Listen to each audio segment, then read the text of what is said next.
Эта невероятная история произошла с мужчиной по имени Тимофей. Увлеченный зимней рыбалкой, он проводил все свое свободное время на озере. Живя один, после разрыва отношений с женой, она переехала вместе с сыном в город. Тимофей не огорчался, ведь рыбалка стала его самым большим увлечением. И вот, однажды, ранним зимним утром, Тимофей отправился на зимнюю рыбалку. Он чувствовал, что сегодня ему суждено поймать что-то особенное. Снасти были приготовлены, автомобиль был нагрет, и он с нетерпением ждал, чтобы отправиться на озеро. Когда он наконец прибыл на озеро, он заметил, что оно было полностью пустым. Видимо, другие рыбаки предпочли остаться дома из-за сильного холода. Но это на самом деле только порадовало Тимофея, потому что теперь он мог наслаждаться спокойствием и уединением.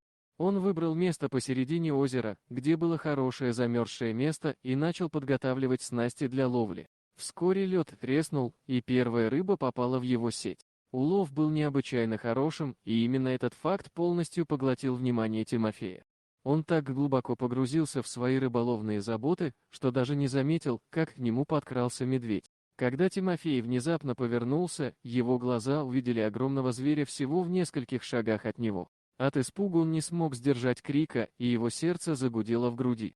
Медведь стоял там, изумленный внезапным звуком. В его глазах было видно любопытство, но, к счастью для Тимофея, не было никаких агрессивных намерений. Но страх все равно заставил мужчину действовать быстро.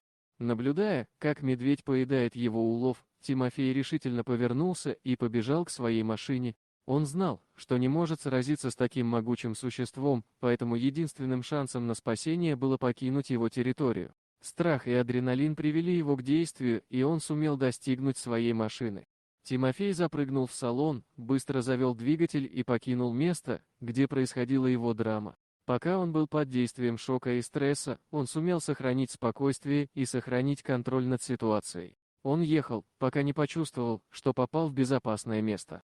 Когда он наконец остановился, сердце его все еще билось сильно. Он осознал, как близко он был к опасности и как рисковал своей жизнью. Если бы не улов, который привлек внимание медведя, он мог бы оказаться в намного более тяжелой ситуации. Тимофей вернулся домой, все еще ошеломленный произошедшим. Он осознал, что ему нужно быть более осторожным в своих приключениях на природе. Он был благодарен за свою жизнь, и эта невероятная история с медведем стала для него уроком, который он никогда не забудет. Тимофей продолжил заниматься зимней рыбалкой, но теперь его настороженность и предусмотрительность выросли. Он больше не сидел беззаботно посреди озера, но всегда был готов справиться с любыми потенциальными опасностями. Эта история оставила у него незабываемое впечатление и напомнила ему о том, что в природе всегда есть свои опасности. Но благодаря своей смекалке и быстроте реакции, Тимофей смог избежать более серьезных последствий. И теперь каждый раз, когда он отправляется на рыбалку, он помнит эту историю и ценит свою жизнь еще больше. Вот такая удивительная история. А что вы думаете по поводу данной истории? Делитесь своим мнением в комментариях.